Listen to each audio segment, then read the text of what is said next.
All right, we're back, guys, with CBTV Idaho in the Idaho Falls Auditorium Series Episode 4. I'm joined here today on site. We had a lot of popular response from our on-site episode last month, and we said we wanted to do this a little bit more often, possibly every month, because we're starting to see some real progress out here, and it's a lot of fun to be able to show you rather than tell you.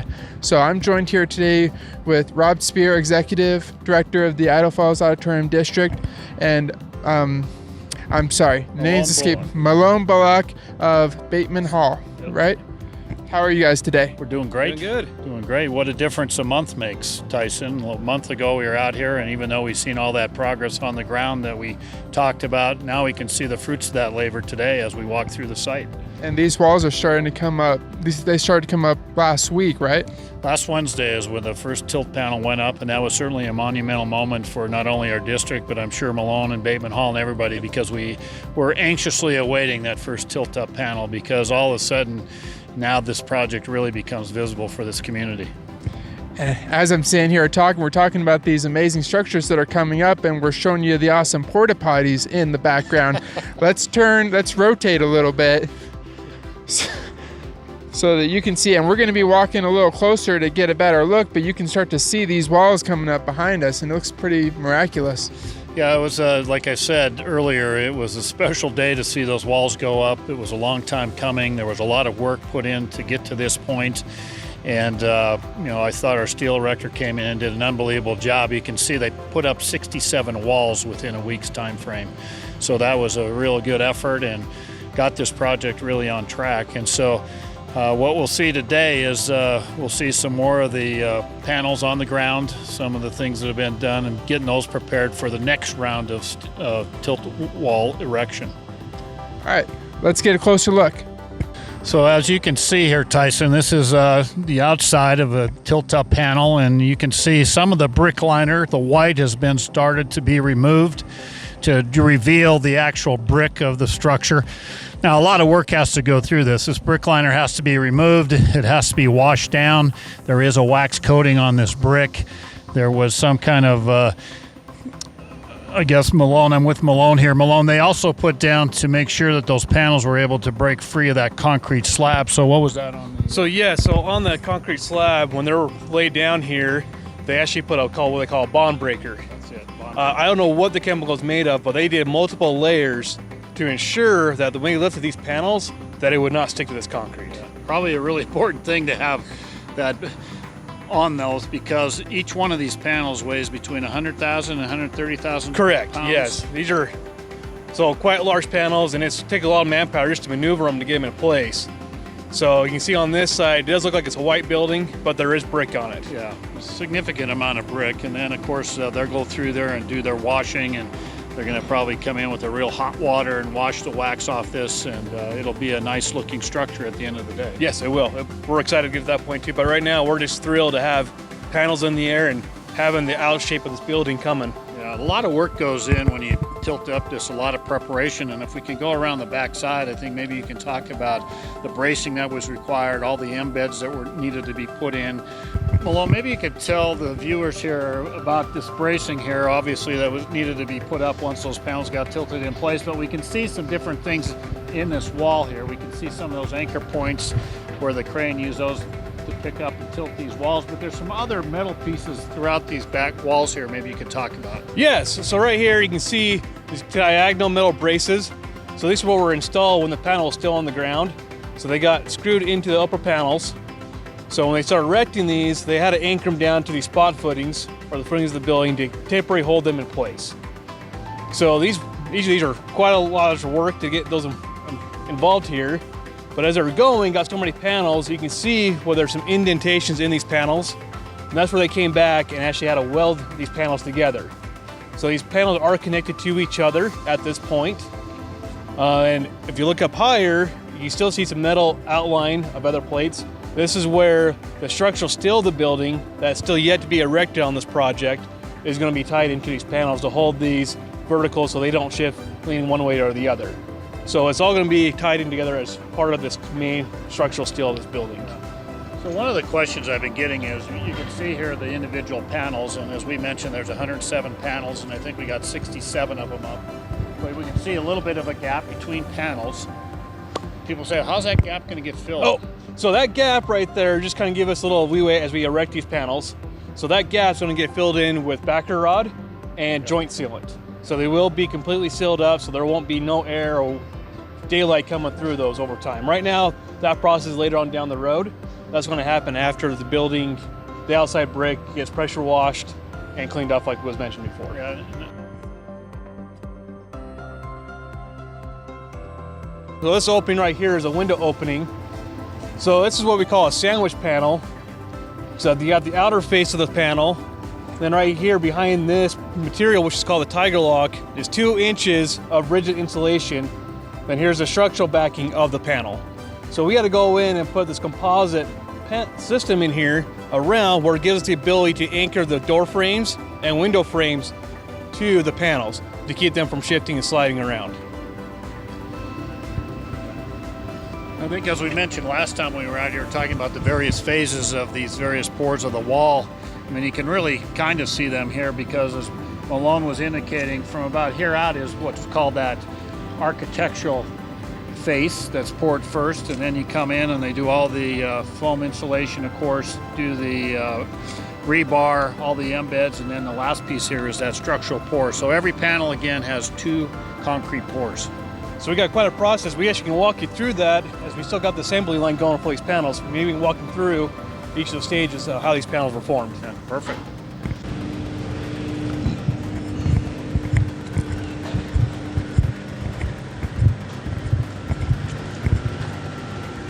Okay, so Malone, you were talking about how the welders go up and weld those panels together, and we can see behind us here the process is ongoing. We have the welders that are going to get in that genie lift and get up there and start welding those panels together. But where we're standing right now is really considered the back of the house. The back of the house is what we say is where the convention space is going to be, which is over here, where the locker room space, and of course the office space, and of course we're probably right in the middle of the loading dock right here. So really important piece of this project is to get all the steel, structural steel on this and get this part of the project dried in for winter, so work can go on throughout the winter months. And so a lot of work has to be done in this, Malone. So tell us a little bit about what kind of work we can see that would happen once we get this dried in. So once we get dried in, we got some masonry walls that are throughout this lower half here, range from about 4 feet to 8 feet tall, and that'll help divide up the bathrooms, some of the offices, the locker rooms, and also kind of the commissary area back here for all the food preparation. So kind of right behind us right now, we kind of see where they're working at currently. So we are currently in the loading dock area.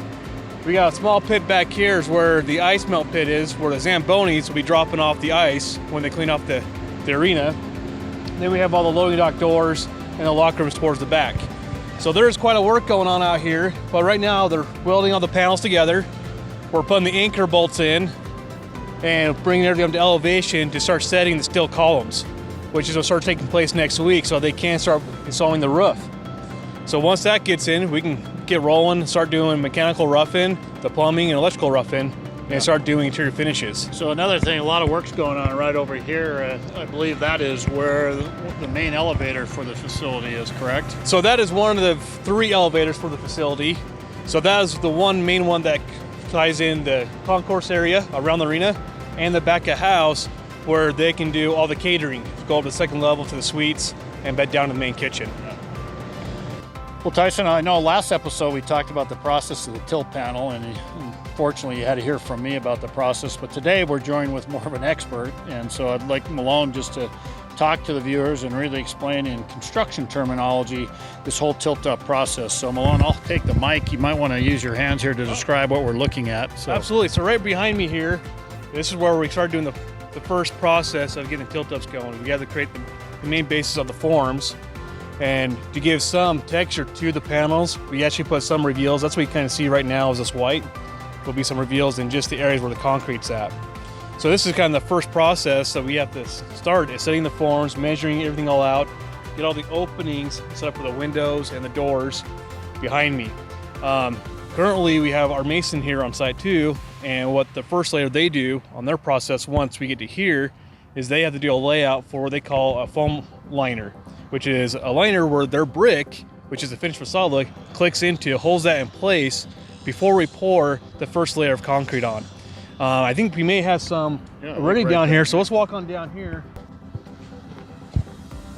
So you kind of look right here, this is what we call the foam liner. It was like a white, which is kind of what you saw in the building. This has to go down first where they start setting the brick in. And this is what keeps the brick from shifting as we're placing the concrete. So it's kind of a tedious process, but it's a very important part because you don't want that brick floating or shifting. You want to keep a nice clean joints like it's been installed traditionally. And as we keep on going through here, we've got some other panels that have already had the first layer of poured of concrete. We got about 3 panels here that have already had the first face of concrete poured. It doesn't look like it's concrete now because that's the rigid insulation that was mentioned before that had to get placed on top of the concrete when it was still kind of fresh, and had these anchors installed every so far in this rigid foam to keep that rigid foam in place. As we keep on going down this assembly line, because there's so many key people that have to work on these panels, we have to have so many ready for everybody to keep on going. So once that rigid insulation gets down and cured enough, we have our rebar installers come back and they start doing the structural backing, where we have 2 mats of rebar in here, and these panels actually have a 10-inch concrete back layer, which is a structural backbone that holds all this concrete together, the architectural face and the brick. And that's where we put our pick points in for the crane to lift the panel and put that in place. So it is quite a process. So as you see in previous videos, it's a slow coming getting here, so it was a huge step to get this building erected in the time frame we have. So it's kind of neat that we're here this close to it, Malone.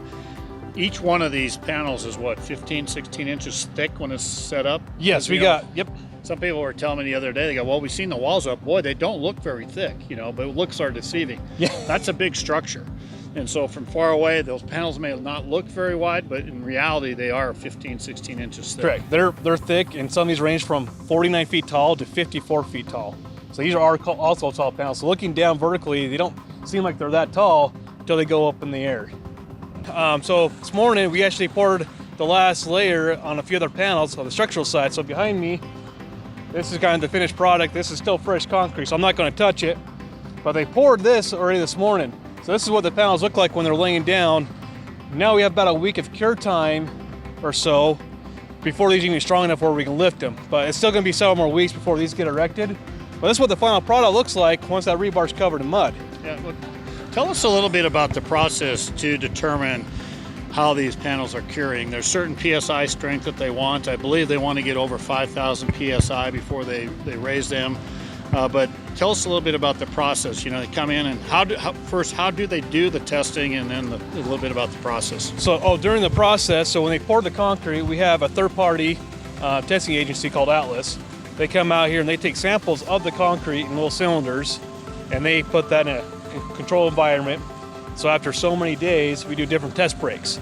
So at 7 days, 14 days, 28 days, we test to see how long it takes to hit a certain PSI. And the number we're trying to get with a certain time frame is the 5,000 PSI. But even then, that was determined by the structural engineer that our concrete subcontractor had to help coordinate with to understand the strength these panels need to be before he lift them. Yeah, so there's a lot of people involved to make sure these are strong enough and willing to be able to lift up. Yeah, it's very interesting, and now having this conversation with you, when I get all those inspection reports, now they make sense. But I can see them by panel, by day, the various PSIs associated with the various tests. So all said and done, they do a great job and make sure that these things are absolutely ready and cured appropriately before they start that tilt-up process. Yeah, it is quite a process. I think you look behind us, you can see the crane that was used to lift these panels up. Yeah, so now that we're getting into the colder weather, sometimes there needs to be some things put into the concrete. Now, one of the things that's put into this concrete is a product called fly ash, and we don't have to get into that detail. But I do think there's some accelerant put into these as the weather changes, gets a little colder. Tell us a little bit about the accelerant and what does that mean as far as cure time? So the accelerant kind of helps keep the concrete at a certain temperature. So we have to, if it starts getting colder, we cover it with concrete blankets, what they call it. It's kind of like a tarp with a thin whatever insulation in there to keep the heat in there so it cures. Because you don't want it curing too quickly or too cold, so you want to make sure it's curing correctly in the process. So there's different plasticizers and agents that are added in there. I don't know all the technical names, what they're using, but that's what it's there for, to help make sure it's curing correctly. We're not having to freeze or having cracks because the cold temperature's dropping. So right now we're not in the extreme temperatures, so we're hoping to get this all done, but we are making the precautions that we can to protect it now and make sure it's not going to have problems later on down the road for us.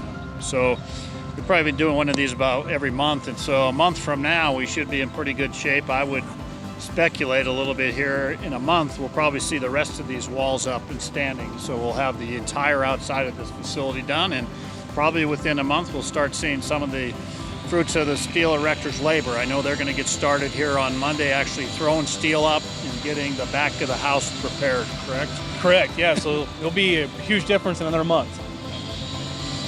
Malone, one of the things I've been really impressed with Bateman Hall is, as you know, we had a little bit of a delay with brick, and that causes a delay for all the subcontractors. But I think what you have done is found a really encouraging way to get caught up and really get all the subcontractors working together.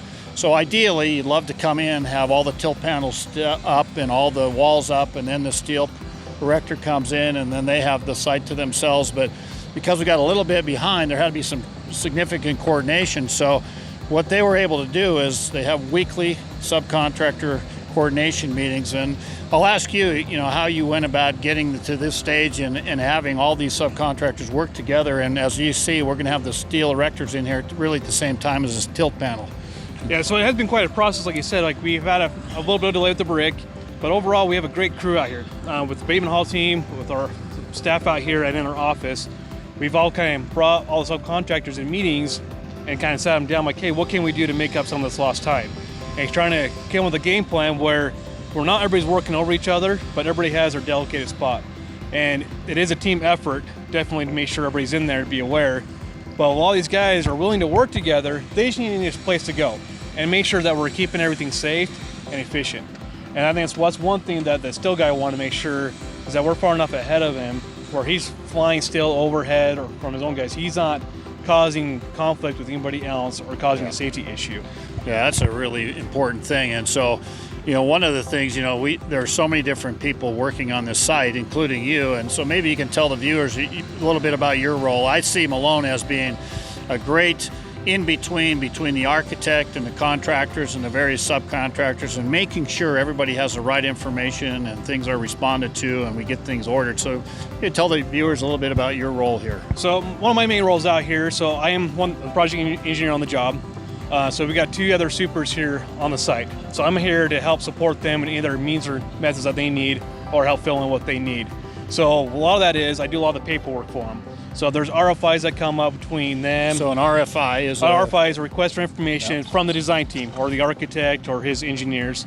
So I coordinate with our guys if the question comes up, or with the subcontractors out here, and kind of get it worded correctly, make sure we get the answers sent off, and I get that submitted into the design team. Also, as part of our process, another thing I have to affiliate is making sure we're getting the correct material that is spec'd out by the owner, the design team, according to the specifications of this project. So I had to review all that and submit that in for review before we even order any product or make sure we're meeting the basic design of this project. So there's a lot of paperwork involved, and that can hold up a job too. Right. So that keeps me pretty involved and busy, make sure things are going and getting material here on time for each of these guys.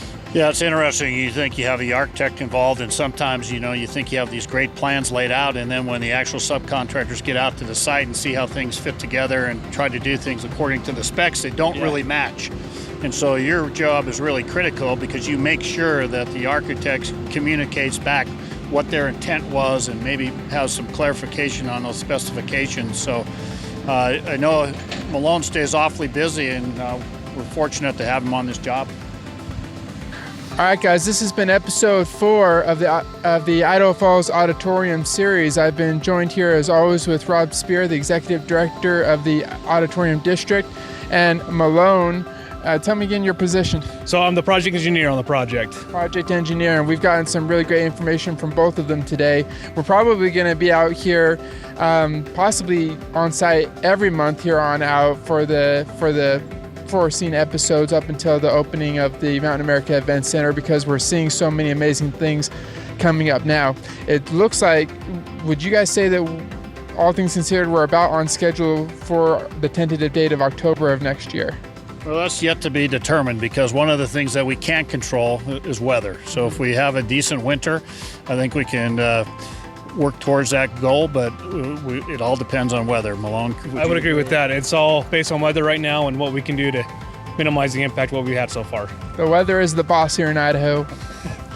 But I imagine if not October, very close to October. These guys have been working very hard, you guys have been telling me they've been doing miraculous things to make things as close to on schedule as possible. Yeah, they've done a great job, and again, you have to have alternative plans, right? You're very seldom in a construction job does it all go according to plan, and so we're very fortunate to have Bateman Hall Hogan as part of this project, and it's been great. Again, we got to see the walls up to date. I would encourage our viewers who live in the area to drive by the site. You can drive on Pioneer Road, you can drive up and down I-15, you can see this, it's very visible. And the great thing about it being visible is I've had a number of phone calls, people asking about hockey season tickets and premium seating, and so there's a few loge boxes left. We'd love to be able to sell you a loge box and get you to be part of something in this community that's never been done before and may not ever be done again. So thanks, Tyson, for your time today. Malone, thanks for your expertise. Are you guys still doing selling the bricks and the seats, right? Bricks, seats, premium seats, yeah. So we have a number of things available for sale, but it would be a neat thing for you if you're interested to be a part of history and get your name on a brick, name on a seat, be on the donor wall inside of this facility. So there's lots of ways to put your name on this building. Okay, so if this is the first episode that you've seen of the Idaho Falls Auditorium series, we have a playlist on Construction Business TV on YouTube. It's the Idaho Falls Auditorium series. You can follow that. This is episode 4, so you can get caught up to here. And we're going to be out here once a month, every month, until this building is finished. Make sure you subscribe to Construction Business TV on YouTube. Hit the notification bell so that you get updated when new videos come up. Thank you guys very much for your time. Thank you for the viewers at home, and we'll see you next time.